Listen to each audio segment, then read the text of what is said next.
Sorry, I had to play that for you. It's a bit long. But I think the message at the end, when he mentioned that I surrendered to God and I had faith in God, when I came out of the rehab, it's not that I was out of drugs. It is when I surrendered to God and had faith in him that I started to recover. I find this person's testimony to be so inspiring. I know there was a bit of audio issue, you could not hear everything he said, but at the crux of what he was trying to share with all of us was that he was not walking or trying to do things with what he saw or what he was told about, what the psychiatrist told him or what the rehab person told him. For him, he had the faith. It was the faith, it was not the sight of what was there in front, but knowing that he surrendered to God, that he was able to move forward. I mean, Isaac, this youngster's name is Isaac Surong. Isaac's story is really amazing because, his is kind of a journey, you can say in a desert of despair, in a kind of a valley of fear, almost like a mountain of uncertainty.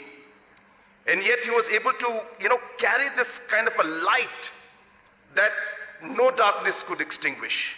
And that's really a pilgrim of hope is what I personally believe. And I think he's a great example, you can say an epitome of what faith can do. And being a pilgrim of hope, believing and surrendering yourself to God. And as he said, that it was not in rehab, but it was when I came out of rehab, when I surrendered to God, when I prayed to God, that I started to recover, and today for 3 years, he has been without it. Second, apart from being a pilgrim of hope in his own life, Isaac is today a pilgrim of hope and a beacon of hope for others to know that if he can do it, with that faith that he had, anybody can do it. And the third aspect, which I think is so critical when it comes to the theme that we were discussing today, is exactly what Bahek has mentioned.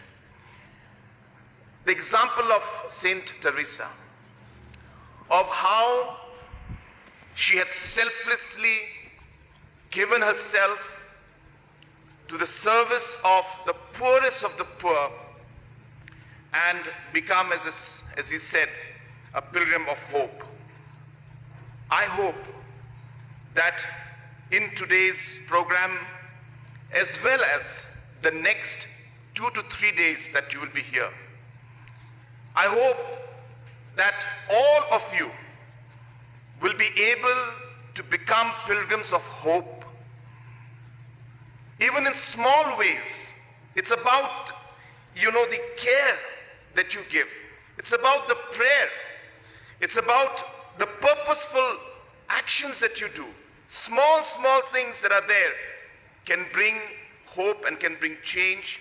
And especially in today's world, where there is so much of problems, issues, so much of concern, so many problems is facing us. I'll tell you that small aspect of hope can really take us very far. So I'm so happy. It was, of course, His Holiness Pope Francis who had, in the 2025 Jubilee, mentioned the theme of Pilgrims of Hope. And we are so happy that we're able to take this forward. And today, the ICYM and the Regional Committee is actually having this program. And I'm so glad to be part of this. I thank each and every one of you for inviting me and giving me this opportunity to be here today, this evening. The second part is my small suggestions that I would like to give, especially to the youth. I only have 2 to 3 suggestions which I always share with the youth. I start with a story which I share very often. It's not a story that people have not heard me speak, but I'm very motivated with this story. And that's why I use this story. Maybe you have heard me give this story out before. But this story is really about football. And it's a story about 2 teams playing football for about 3 hours. And after they played football for 3 hours, the score was 0-0. And the reason the score was 0-0 is because they were playing football without goalpost. So they were kicking the ball from one corner to the other without a goalpost. So there were no goals scored. Friends, if you do not have a goal in life, if you don't have a purpose in life, you will be working day and night, and you'll be like those teams, not knowing where you want to go in life, and you will be not able to score any goal or achieve the goals that you would like to achieve. My message to the youth today is, make sure that you have a purpose in your life. Make sure you set your goals and work towards those goals. It's not just individuals. The ICYM has goals, and we work towards those goals. The Catholic Church has goals. We set our targets and we work towards those targets. Governments have goals. If you look at the vision document of 2032, that's when Meghalaya will turn 60 years old. It's a very thick document. It talks about how we will achieve, what we will achieve, and what is the goal for every single sector. Whether it's tourism sector, agriculture sector, road sector, water sector, power sector, health, education, in every sector, what Meghalaya should achieve and where should we be in 2032. We have the entire plan and program in front of us. And it's a very steep target, let me tell you, very, very steep target. And people actually laugh at us. But I tell them that if we don't target for 90 or 100%, we will not get even half of that. If we just want to pass an exam, then you will just pass an exam. So I urge all of you that, number one, make sure that as a youth, you must have a purpose and a goal in front so that you are having a target on where you want to go. I urge the youngsters of the Northeast, this is something that I'm deeply concerned with, is that for us, sometimes we fail to seize the opportunities that are there in front. Sometimes we fail to believe in ourselves that we actually can do it. We sometimes undermine the capacity that we have. We look at ourselves and we feel sorry for ourselves sometimes and say, we are tribals, we can't do it. And that itself is a failure. We have failed before even we have started. I want the youth of the Northeast to want to compete at the top. I remember late P.S. Sangma used to tell me, this is in close quarters. We just used to sit together, and talk as father and son. And you know what he used to tell me? Of course, don't repeat this, because then politically it will be a big damage for me. You know what he used to tell me? He said, Babang is my, home name. Babang, what is maybe the biggest problem for our children? I said, Baba, I don't know. What is it? He said, reservation. He said, reservation is maybe one of the biggest problems for our children. Because of reservation, we don't want to compete. And because reservation is there, we just believe that we will get the seats that we want. And he used to tell me, the day our youth from the Northeast will go beyond reservation, will go beyond the mindset that let reservation be there. It's not that I'm saying they should remove it, absolutely not. But I'm saying the mindset of being able to believe that you can compete with the best in the country and in the world. I would want our youth to have that challenge. How many entrepreneurs do we have?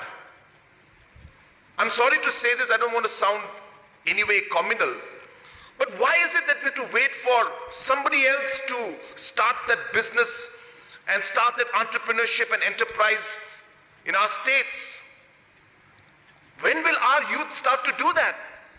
I would want the ICYM also to have training sessions, to have discussions on enterprise, on entrepreneurship, on business. I can tell you, of course, I'm not trying to compare or trying to, bring out any comparison with other states. But one of the biggest programs that we have is an entrepreneurship program in my state. I believe the way forward for our state and for our region is to promote enterprise, to promote entrepreneurship. And we must do it. We must go out of our way to do it. And I think it is time that our youth also starts believing in themselves that they can actually do it. So I urge, have a purpose, have a goal, have a focus, and you may change your goal 10 years from now, that's fine. But at least you know what you want to do now, and you'll work towards it. Start to be enterprising. Very, very important for our youth. If we're not going to be enterprising, I'll tell you, we'll be left far, far behind. Do it. You may fail, but you will get up again. You will again start to do things. I can tell you, I am an entrepreneur by spirit, let me tell you. I've always believed in starting business. The sad part is I've always failed in it. I failed in all the businesses that I've done. That's the truth. And maybe I'm just a bad businessman, maybe. But I just kept going. I failed in my politics. I have lost the first election that I contested. And I thought that I will win that election because I thought I was late PA Sangma's son. How can I lose? And I didn't campaign. I didn't meet the people. I didn't touch the grassroots. I didn't go from village to village. I just used to give a big program, give a long lecture like I'm doing now, and go back home and stick some posters. And I lost that election. And I can tell you that that loss in that election was maybe the greatest turning points in my life. I don't think I would be here today if I had not lost that election, I can tell you. But more importantly, when I lost that election, I cried for 2 months because I could not digest it. But after 2 months, I picked up the pieces. I told myself, I'm not going to accept this, and I'm going to change this. And I worked for next 2 years, day and night, and of course then I won the next election. And that's how life is. So please, my young ICYM members, all the Catholic youths who are out here, we'd like to see more of our Catholic youths come up with enterprises, start their own businesses, become, icons in the Northeast, and we can do it. In Meghalaya, we're trying to support as many as possible. Many, many programs are happening. Of course, we can try in other states also to support in whatever way possible. But this is something that I would like to see. And last, of course, I want to also share, which again is the same message and similar message to what Bahek had mentioned to you, that whatever you do in life, whatever you achieve in life, at the end of the day, it is about being a good human being. If people were to ask me that what is the one quality that you would always like to see in the youth, especially our youth of the Northeast, I told them it would be humility.